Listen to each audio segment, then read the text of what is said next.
Welcome to the Medical Device Made Easy podcast. Here is Munir Al from easymedicaldevice.com, and today we'll talk about quality culture. So it's something that is really important. It's something that I'm not seeing too much with a lot of companies. So it's why I wanted really that we are trying to clarify and help you also, maybe for people that are willing to put that in place to understand more what it is and how maybe you can make that available for your company. And for that, I have with me Lesley Worthington, which is an executive coach. So Lesley, welcome to the Medical Device Made Easy podcast. Thanks so much, Munir. And things have changed a lot for me in the past couple of years. I was on here, I think November 2021. I was thinking back, Yeah, when was exactly. So who's Lesley? I'm just a girl from Toronto, Canada.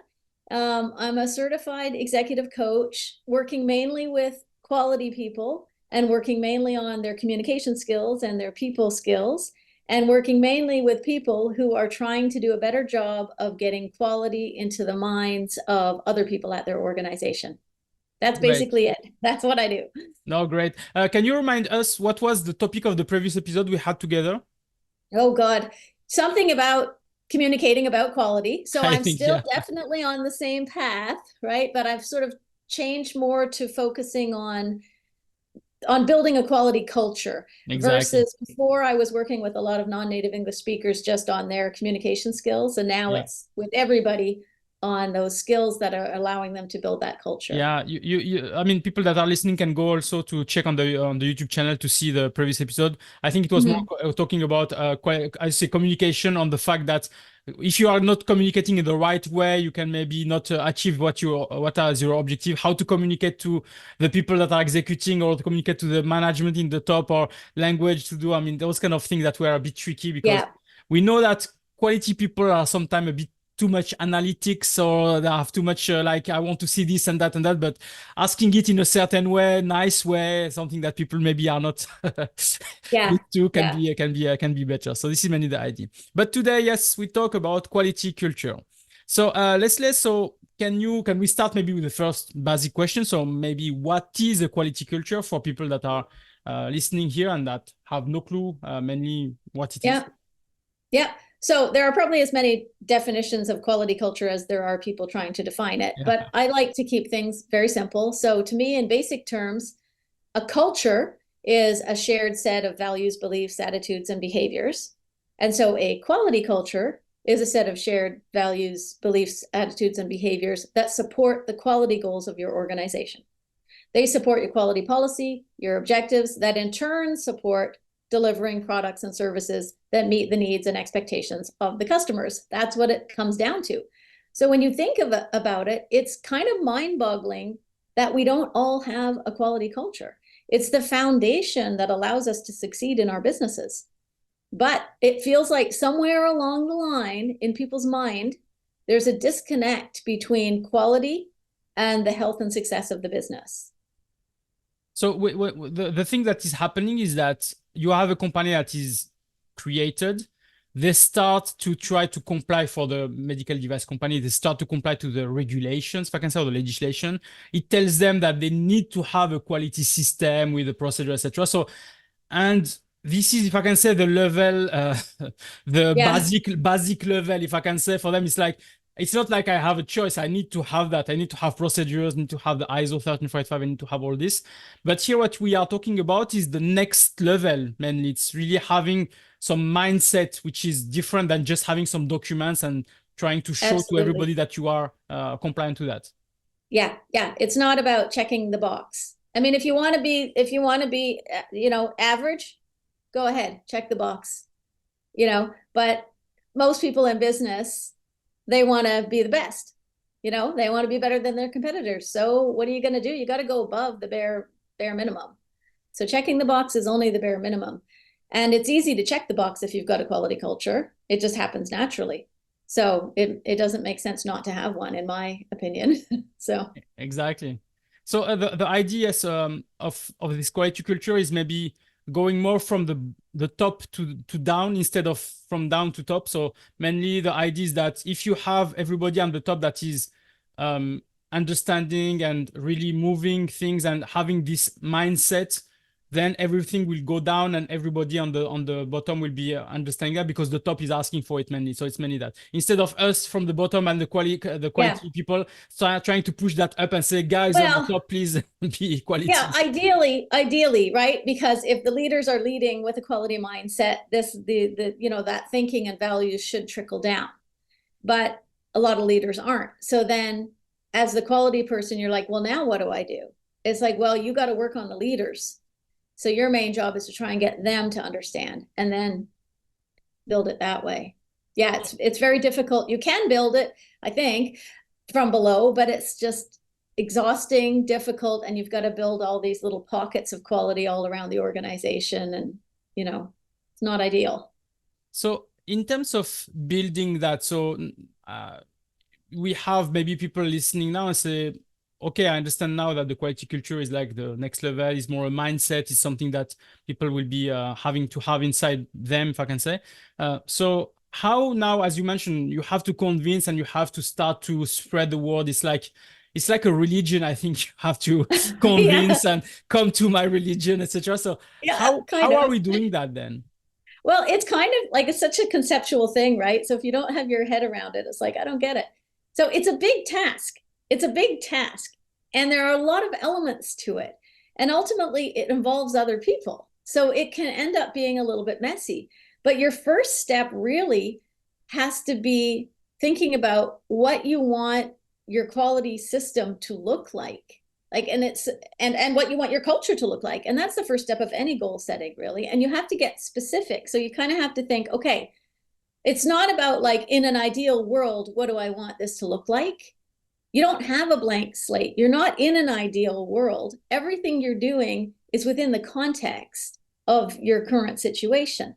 Every company already has a culture, right? And so the quality culture is just going to be part of the larger organizational culture. So you have to think about what is realistic and desirable given my company, given the vision and mission and the people who are there and the history of it and the structure and the organizational goals. What is realistically feasible given all of that?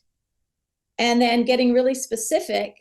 You know how I hate buzzwords, right? But I'm going to use one now. Yeah. Like get really granular, get really specific about what you see in your ideal company in terms of quality culture, but break it down into different elements. So leadership commitment, employee engagement, education and training, communication, continuous improvement, feedback, customer focus, resource allocation, rewards and recognition, systems and processes, all of those things, you have to think about how quality culture impacts all of those things. So you're thinking about how you want an ideal, how you ideally want it to look like from all of those different perspectives. So you have to get clear on that first, so you know what you're aiming for. So there's no like model to copy or checklist or Yeah. template. Sorry, but Yeah, you have exactly. to figure out what you want and what's feasible and what makes sense for your company. So So, that's your starting point. But then you have to go, okay, what's the current state okay. in all of those areas? In all of those areas, what's the current state? Then you go, okay, what's working and what's not? And then of those things that aren't working, where should I start? What area would have the biggest impact? And the answer is going to be different for everyone. So just as every QMS is different, every quality culture is different. So then once you've decided what you're going to work on, feel like you want to interrupt me, you want to say something, you literally figure out your first step, you make a plan, you figure out exactly what you're going to do and how you're going to track it and measure it and how you know you'll succeed. Like it's just the regular stuff we do when we're making plans and trying to accomplish tasks. But it's hard. And what's hard is that we are an immediate gratification society. And this Okay. is about the farthest thing you can imagine from immediate gratification. You're working on your relationships, which are ultimately about trust, which also takes time. So you're working on changing these long-held beliefs and mindsets of people who think quality is a checklist, who think it's just about compliance. And you've got to change this. And along the way, maybe you have to take a detour and work on some of your own skills. So you can learn, maybe you need to learn how to influence better. Maybe you need to learn how to motivate people. Maybe you need to learn how to manage up so you can have those conversations with the people at the top. So it takes time. And it's not So, something you're going to do in 3 months or 6 months. yeah. So if now the people are listening, I say it's interesting, but what is the win for me? What is the what I will get at the end? Okay, I will put all those efforts to put that in place. So I will put a quality culture. Do you have some examples of maybe concrete examples of something that if you do it on that way, you can win that, or here is the what you will succeed on, or I mean, what I get out of it is like it looks like it's difficult, it takes time, etc. So what is the reward at the end? Good quality. Good quality. Like the reward is that everybody understands that you've got a quality management system. Everybody understands what it's for, why you have it, how it's related to the business, and how it's relevant to them, and what it means in terms of their own actions and behaviors. So that means everyone is doing what they are supposed to be doing. And so all the compliance stuff will naturally happen because nobody's really dropping any balls. I thought of this analogy when I was thinking of this, when I was thinking of the podcast last night. I thought of this analogy. If you think of your company like a sports team, okay, and you can maybe think of quality assurance as the goalie. Okay, so my daughter plays field hockey, and there's this indoor version of the sport, which is 5-a-side, and it's like ice hockey kind of. And during the game, you hear so much communication on the floor. It's just yelling all the time, and most of it's coming from the goalie. Okay. And occasionally the coach yells something from the sidelines, or maybe the captain says something every so often, but mainly it's the goalie. She's always the loudest one. She has to be clear, right, when she's talking, and no mucking around, because the game is on when this is happening. Now, she can see the whole floor, right? And she can see all the threats, and she can see how much time is on the clock, and she can see where all the players are on both teams. And the goalie is yelling instructions to all the players, like move left, player on the right, strong side, back up, 20 seconds left, whatever. She's just constantly giving them these little instructions, which have to be clear. Now, the quality person is like the goalie, but everyone on the team understands the rules of the game. They understand their role, where they're supposed to be, what they're supposed to do, and they all understand clearly what everyone else's role is too, right? And they've worked on their skills. And when they're preparing for the game, they're all there, right? They're all doing the drills. The drills don't work if they're not all there. Now, the goalie needs the team in front of her. And in a worst case scenario only, then the ball makes it past everyone and she has to save the day. And that's kind of like a cool analogy for quality culture. Now, on this team, everyone has a shared vision. Yeah. They want to win. Exactly. This is that everybody has to have the same mindset and same goal at the end. Like, oh my God. Yeah, they're not competing against each other. They're competing only against the competition. They're not fighting each other for the ball, right? They're passing the ball. And they're all heading towards the same net. And there are special players for special positions and special skills, right? But everyone knows the why. They know why the umpires are there. They know the rules of the game. They know they're on the same team. They follow the game plan that the coach gives them because he also wants to win. And they all do their part. And then they all kiss the trophy at the end. And if they don't play as a team, they're not going to win. The goalie will be exhausted from constantly trying to save the goals and will definitely let in a few because she's only human. And then she'll be irritated with the whole team for not working together. And I thought, yeah, that's quality, right? I mean, this is a great analogy because you see it's visual, you see that directly, if I can say. The difficulty I think for company is the fact that sometimes everybody's working in silo, like the marketing is working only on marketing things, the finance is working on financing, the quality is trying to connect everybody. The boss is just saying, I want to make millions of revenue, etc. You see, it's like everybody has his own view of his field. So that's why your first objective is to get everybody behind that shared vision, and then tie quality into that shared vision. So if that vision isn't coming down from the top for whatever reason, your leadership team's just, they're not good leaders or whatever, then as quality, you are in the best position to get that message out to everyone, because you touch on everyone. Quality is directly, deals with every single position in the company. So you are the best person to build those relationships to get that message out to everyone, so that then everybody is on the floor together and they're all going for the same place. Hey, just a second. Do you need a EU, Swiss or UK representative? Then choose Easy Medical Device. We can represent you and also become your importer. Contact us at eo@easymedicaldevice.com. So for the people that are now listening and say, oh, I really want to do that. So should they try to draft something alone, if I can say, or is it more something that you'll have first to maybe convince first, that maybe show that you need that? So let's work on it to the management. I mean, what will be your tricks or advice to them to say, do it on that way so that maybe you can reach to the top and convince your boss on this? It really depends. Like, you might decide, well, let me try going to the top first, because that's going to be just easier if you can get them on side. But maybe you're in a global company and you don't even see the guys at the top ever, right? So it's like, okay, this is not practical. So what am I going to do? So you can try and get visible to that leadership group in other ways. Like, if you're not invited to the leadership table, which usually quality people aren't for some very strange reason. Yeah. You have, if you're not there, your goal is to get yourself there. But if you're not, you got to get the attention somehow. So you can start little initiatives, and that, like, I don't know, a quality newsletter or lunch and learns, or like anything could be small. You're just trying to get your name out there so that the people at the top go, what is this person? What's she doing all this? Like, what's happening here?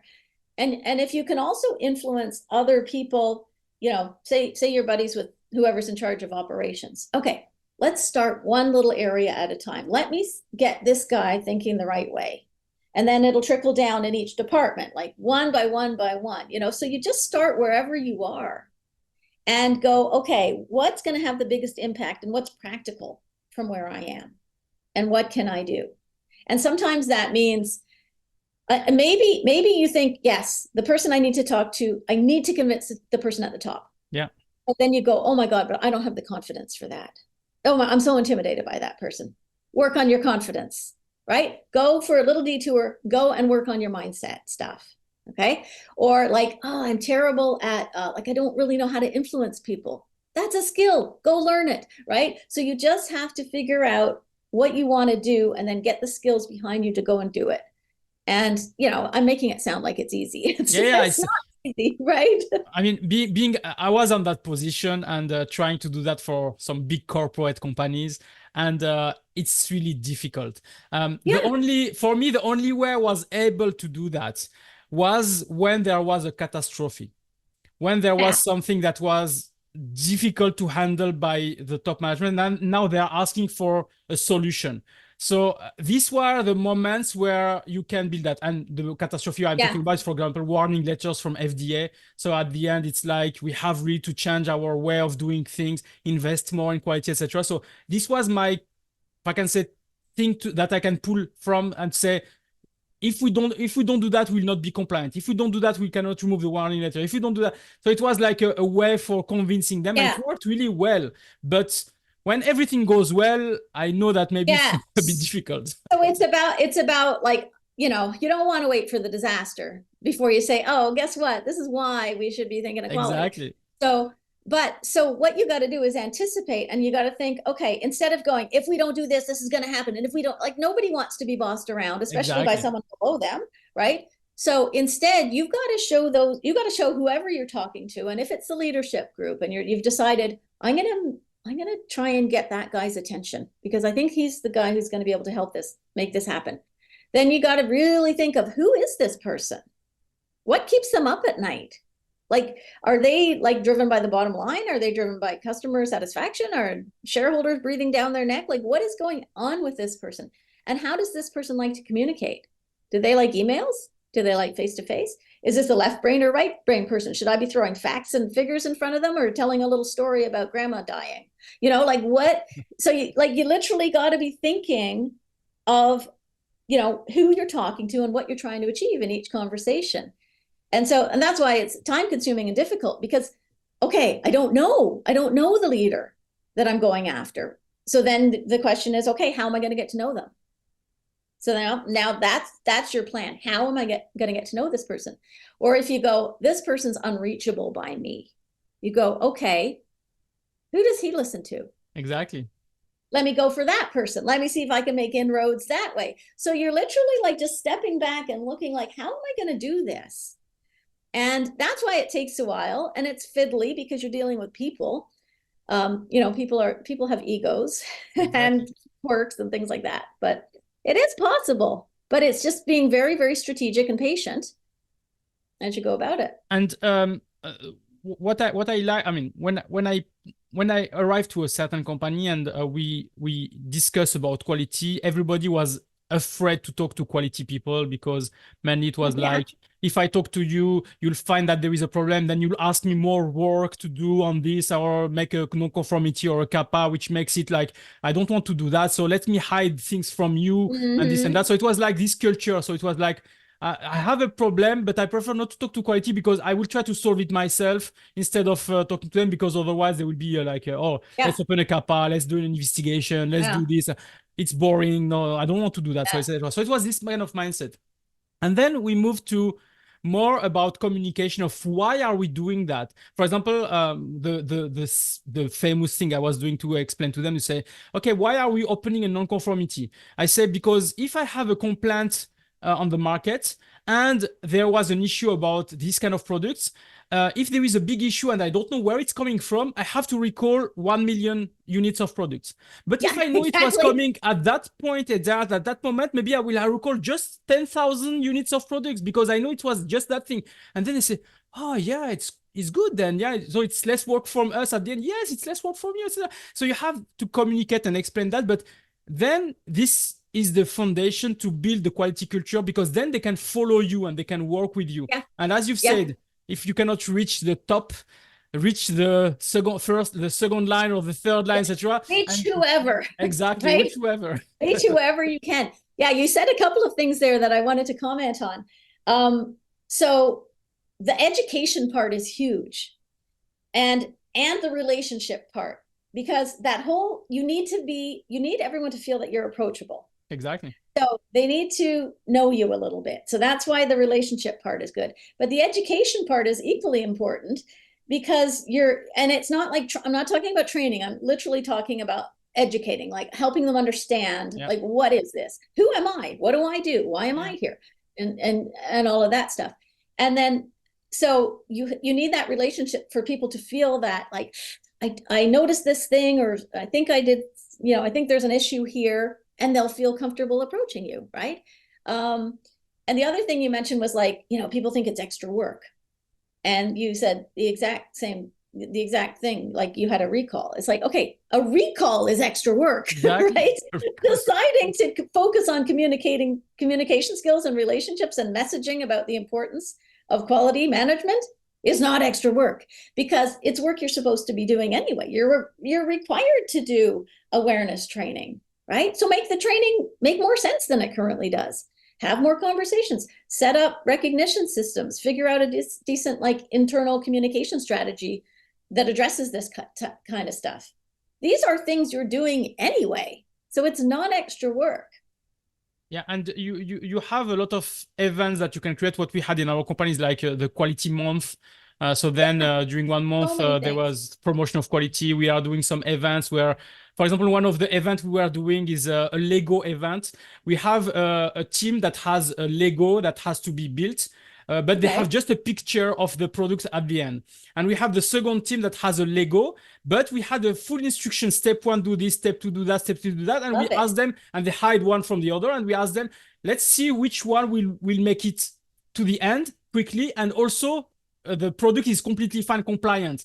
And then it was showing to them why your procedure is important, why you have to follow some steps, etc. So these were the kind of thing that we put in place for the quality culture also events. But yeah, as you said, having some events, having some kind of rewards, having some kind of things to people that are not in the quality department can also show why we are here, why quality is here. Also. And you also want to make quality like so in their face that it's pretty boring. It's like, no, Exactly. it's just what we do, right? Yeah. And so a really good, I love that Lego exercise. Like that's fantastic. Another good one is sort of like just getting people to reward people who are not like, or to nominate, I guess, people who are not in their function, so that other people start to realize how everybody is actually part of this big picture. So you're not allowed to nominate someone from your department. You got to nominate someone else who did something good in quality, and that kind of thing just makes people really aware. Like it just pulls people out of their silos a little bit, right? Exactly. And goes, oh, yeah, okay. So in terms of building, so I understand now, but now let's talk more to the regulation and the legislation. So this is great to have, but is there a requirement by an ISO like ISO 13485 or any legislation, MDR or USFDA, etc., to have a quality culture? So is it like a requirement? So I'm not a global regulatory expert, and it's been a while since I even worked in regulatory, and I was mainly dealing with Health Canada. So I don't know for sure around the world, but I'm pretty sure it's not. But it's been recognized by regulatory authorities as a critical attribute of a good quality system. The FDA has this quality management maturity program. I think it's still voluntary, but maybe one day it won't be. I don't know. But obviously it matters if they've designed a program around it, and quality culture is part of their scoring system. So that's a sign. And also there is a standard. I mean, it's not mandatory or anything. I think it's number 10,010 or something like that. Okay. Yeah, 10,010. And it's about quality culture. And so it's like, okay, they've taken the time to write out a standard. So, I think it's becoming more and more critical because people are realizing this is really, really important. So, but honestly, if somebody asks that question, it tells me they don't really understand how a quality culture benefits the business. So Yeah. somebody needs to help them understand that. Because aiming for, like you said at the very beginning, aiming for the bare minimum isn't generally the best path to success, right? Do you want to just pass the test, or do you want to be the top of the class, right? Exactly. And if you ask the question because it's sort of a compliance focused question, Exactly. it's like, well, don't worry, because you're more likely to be compliant if everybody gets it, right? And the idea here on this question is also that sometimes people want to get kind of some leverage or some points where they can use that to say, my boss, it's mandatory by this regulation, so we have Yeah. to do it. It's not like I need to convince you. I If we would don't do be, it, yeah, I would be saying, hey, the FDA cares about this. They've got this quality management maturity thing. And if it's happening at the FDA, it's going to happen somewhere else soon enough. So we should get on this. Like I think that quality management maturity thing is really important, because I think the way, my understanding of it, now I don't know all that much about it, but my understanding of it is that the higher your score, the less regulatory oversight is required, which means you're going to save money, fewer exactly. audits, right? So that could be how you sell it to the guys at the top, right? I think, yeah, exactly. So as soon as you talk about saving money, it's the language for that. It's Yeah, mainly what I'm using a lot also. So yeah, for in sure. terms of that, so what we have is that we have this quality culture that is kind of nice to have. We have this maybe a rule in terms of the FDA or some ISO. What I've seen myself when I was working, if I can say, when I was audited by FDA or by any other organization, the point is that what we are doing is that at the beginning of each audit, we do like a presentation of the company. So it's slides where we talk about our quality culture, about our quality policy, about our objectives, about the facility, how many square meters, etc., how many people, etc. But things that are giving them some confidence that, guys, you are not here at a company that has no kind of values or mission, etc., or some quality culture. You have a company that has really quality culture, and here is what is written, and here is how we are translating that inside our company, etc. So this also is a tool to give some confidence to an auditor to say, Huge. guys, I'm no need for me to dig too much on this because I know that you are Exactly. really great, etc. So it Exactly. helps you. But if you arrive to a company that has no quality culture and they are just having a checkbox for some documentation, the auditor will know that, oh, it's easy. I will Yeah. find a lot of issues with them because they are You're going to just be putting that. crying by the end of the audit. Yeah. Yeah. Exactly. It's so good. If you can start off by, hey, we've got a quality culture. We know what that means. And this is how we do things. Yeah. It's going to be easy peasy during the audit. Yeah. So Very there is, important. as we talked about quality culture, there is a requirement by the ISO 13485 to have also what we call a quality policy. So is there a link here, you think, between them or not? Well, yeah, because basically, like when you have this quality culture, everyone, is tuned in to the quality policy and your quality objectives. And everyone is really crystal clear on how they personally fit into the policy and the objectives and what it means in terms of their own actions in their role. So yeah, it's completely like you can't really separate it. It's like that quality culture is tuned right into the quality policy, which if done right is tuned into the business, right? Exactly. Like it's all the same thing. Yeah. No, it's why it's important. So this is also one of the leverage that you can have is that using the quality policy also as a foundation for building a bigger quality culture. So starting from there. But yeah, Yeah. I saw also some companies that have a quality policy that is just for checking the box. But when we are Yeah. asking them how you are executing this quality policy to make that things they don't have any objective, nothing that is linked really to the quality policy. So Yeah. Or even yeah, you if you have. actually, if you actually ask them what their quality policy is, they'd be like, oh, I need to go look that up. I need to go look Usually up, they say right? we want to be the best ever from our Yeah. competitors. So, but Okay. how are you doing that? What is the objective? Yeah. I mean, what is the tool that you What put does in it look place? like? So Yeah. if you have now a quality culture in place and it's working, etc., is this something that needs to be revised or changed, or is it something that you have once and you can keep it for 100 years? Well, I'd say like just once really, because like a quality culture, if you've got one, it'll also involve like this mindset about continuous improvement and all of that. And so it's going to naturally happen that it just continues to evolve with the company, right? You don't update how you think Yeah. and work and live and breathe. And that's really what this quality culture is. It's like, how are we thinking and doing stuff? So, like, literally, a quality culture is like how we do things around here. And so you don't really have to rebuild anything.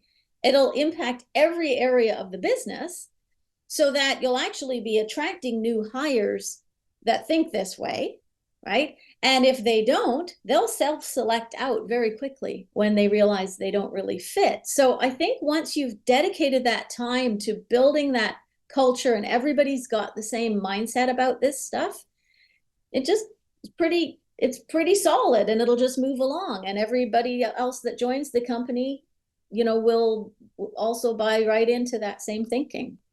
No, it's So it great. should be And forever. Yeah. yeah, exactly. So yeah, so I hope this convinces everybody to have a quality Yeah, policy, do it. and also that it's we know it's difficult to have that, and it's difficult to maybe start this. So you said you are a certified executive coach. So how can you help then people that are maybe listening now and say I'm alone or I'm a bit shy? So are you able to help them for this kind of activities? Yes, I am. So I do one-on-one coaching. I do small group coaching, and I'm starting in this later this year. I'm going to start a mastermind that's focused on building a quality culture. I don't know exactly what it's going to look like, but it's going to be like, let's do this, because a lot of the time we have trouble like setting aside the time. Like we are mainly fighting fires as Yeah, quality people. We're just like, yeah, exactly. I don't have time to figure this out. So this is like dedicated time, every other week. 90 minutes. Let's go. Let's work on this part. Let's work on this part. Let's work on this part. So kind of like hand holding, but also like holding them accountable. Like, let's just get this going here. So that's something I've got in the works in my head. But I also have a community outside of LinkedIn called the Quality Network. Okay. And this is focused on providing support to quality people who need to work on the skills that will allow them to build a quality culture. So there's networking, lots of resources, a couple of courses, lots of webinars, and then office hours with me 3 times a month if you need to actually talk to me and I can help you. So if anyone's interested in that, just reach out through LinkedIn. That's the best way to reach me. Yeah, and that's Great. what I'm doing, and that's kind of what I want to really dedicate my business to, is that membership group. No, it's great. So I will put anyway all the details on the show notes. So don't hesitate to go on the show notes and find out the information about Lesley and or her profile and everything. And yeah, don't hesitate to contact Lesley for if you have any question about this quality culture. I think as we said, it's the next level, but it's a level that is really will help you really also to build your career, because if you have also this mindset, with any company that you will go, you will really be successful, because this is the way to be successful. But yeah, I feel the pain of people that are saying to me, yeah, I want this, but my top management is not following that. So I feel the pain. Maybe it's the time to change companies and move to another Yeah. one. But this is Sometimes it's that. So sometimes you have no choice. It's not like you don't fight too hard, otherwise you'll be demotivated too. So yeah, the only way is to move to another challenge and convince another people that maybe deserves this kind of mindset. Yeah, that's Okay. a good point. Thank you, Lesley. It was really a pleasure. Thanks for all this information, and I wish you a nice day. Thanks very much. Thanks for having me. Bye.